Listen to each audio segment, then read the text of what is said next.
The Red Death had long devastated the country. No pestilence had ever been so fatal or so hideous. Blood was its avatar, and itself the redness and the horror of blood. There were sharp pain, insulin diseases, and the profuse bleeding at the core with the solution. The scarlet stains upon the body and especially upon the face of the victim were the path by which he now, from the aid and from the sympathy of his fellow men, and the whole seizure, progress, and termination of the disease were incidents of a half an hour. But the Prince Prospero was happy, dauntless, and sagacious. And when his dominions were half depopulated, he submitted to his presence 1,000 of his friends, from the night and the day of his court, and with this retired to the depth seclusion of one of his abbeys.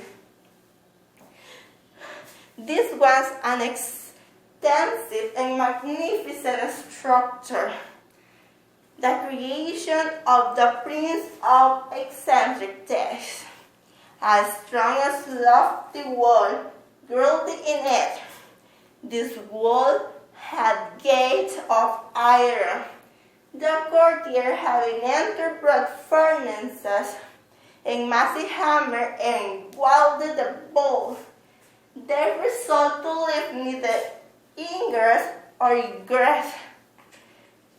The abbey was amply provisioned with such precaution. The courtiers may be defiance of contagious. The external work would take care of itself. In the meantime, was fully to grieve or to think. The Prince Prospero had provided all the appliances of pleasure.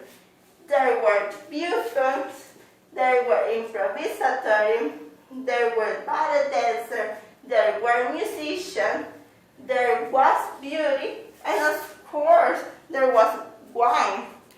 All this security were without the Red Death. It was toward abroad the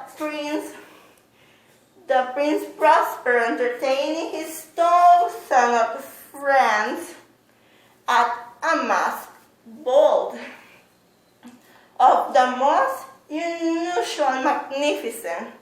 It was a voluptuous scene that massacre.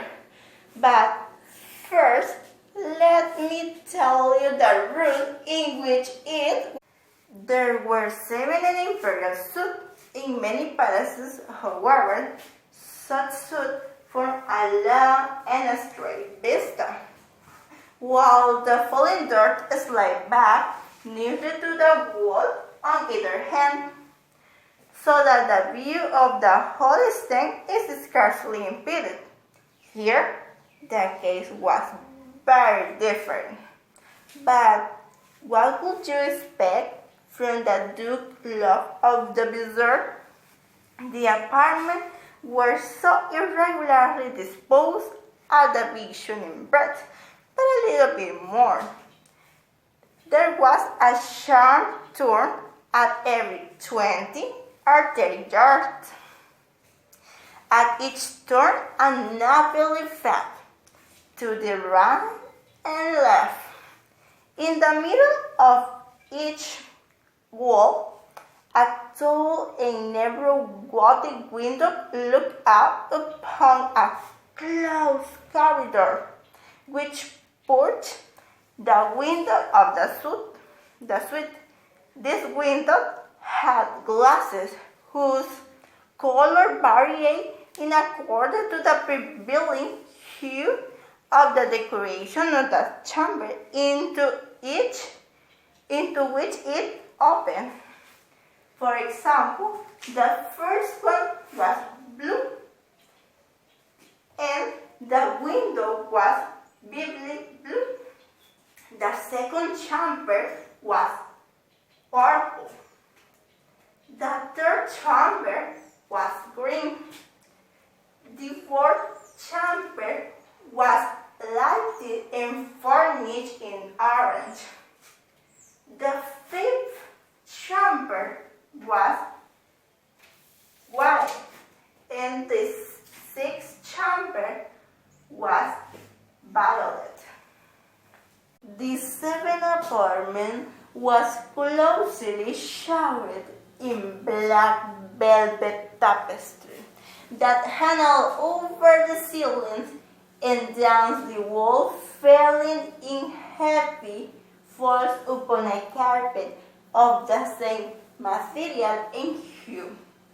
But in this chamber, only the color of the window corresponds with the decoration.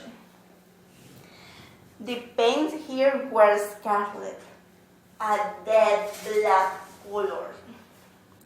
Now, in no one of the 7 chambers was there any lamp or candelabrum.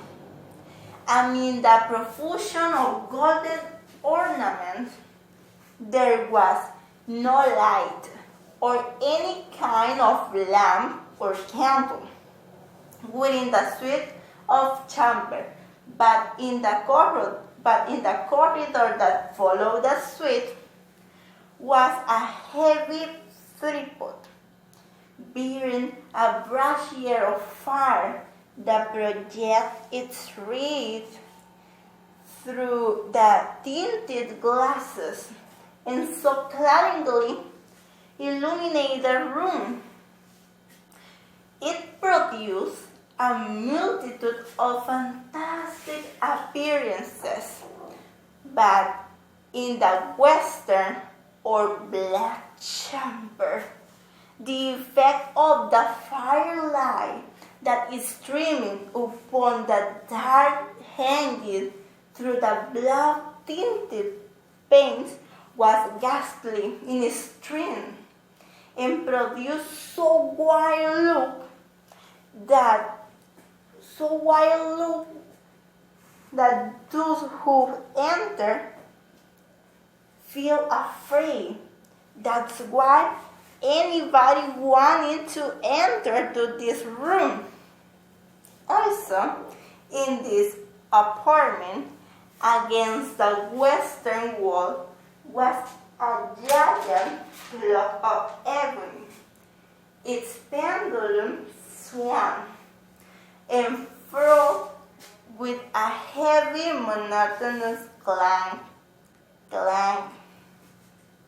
And when the minute hand made the circuit of the face, and the hour has to be stricken, there came from the clock a sound which was clear, loud,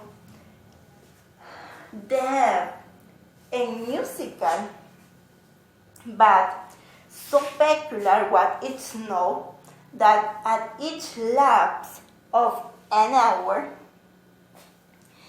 the musician of the orchestra have to pause their performance, and there were a disconcert of the whole company. And while the big ebony clock was ringing, it was observed that the group pale, and each passed their hands over their brows as if they were in meditation.